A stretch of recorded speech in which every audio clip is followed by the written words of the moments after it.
Hello, it's Allison from Carpe and Carpe Diem coming at you from, I think, an abandoned pier to talk to you about what I learned in my second month of yoga teacher training. Next weekend was pretty cool. It was called The History of Yoga, Chakras, and Ayurveda. Talked about the history of yoga, and I do have a little graphic to show you for that. I'm sure you can't see this, but if I can find the link, I will link it down below.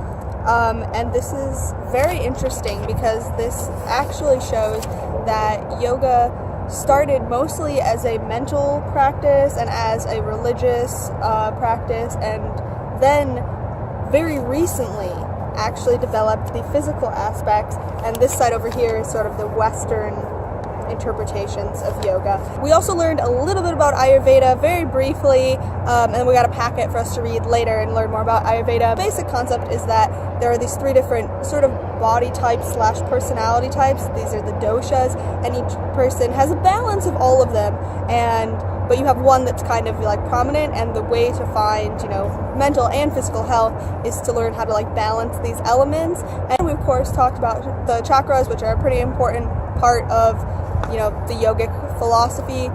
It's very windy and I'm using a rock as a tripod, so it's not working that well.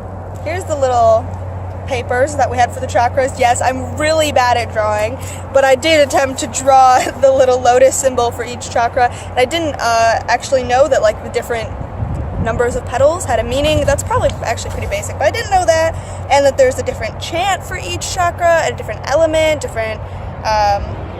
a different path too, that different types of physical, different types of the physical yoga can actually really affect different chakras because they work different parts of your body, and each chakra, is in a different physical part of your body. There's a great book called The Science of Yoga, don't fall, that actually explains that a lot of the things that yoga talks about are actually backed up by scientific modern research.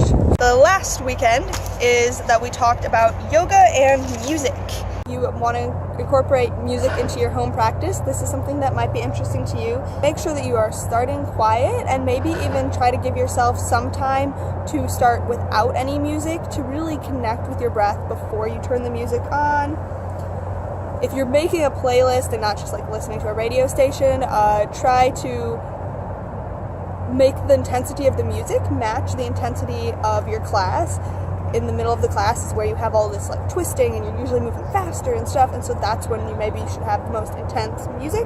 And don't let anyone tell you what kind of music you have to play. Especially if it's your home practice, you can listen to whatever. I mean, you can listen to something in Sanskrit, but you can also listen to Rihanna. I have the 8 limbs of yoga, and I had looked into the 8 limbs of yoga before because I find it very fascinating to see yoga as a lifestyle practice rather than just an exercise. And some of the people that are in my yoga teacher training do see it as just an exercise. So if you're thinking about yoga teacher training and you're I just see it as a wonderful physical exercise, you can still totally do yoga teacher training and still get a lot out of it. I see it as something that's very helpful to my mental health, very calming, and really kind of helps me see the whole world in a different kind of way, I guess, because I see it as a lifestyle practice. But that's not to discourage you from practicing it solely as an exercise. You still can. Asana, the postures, the physical exercise part, is only one part of it, and obviously there's 7 other parts.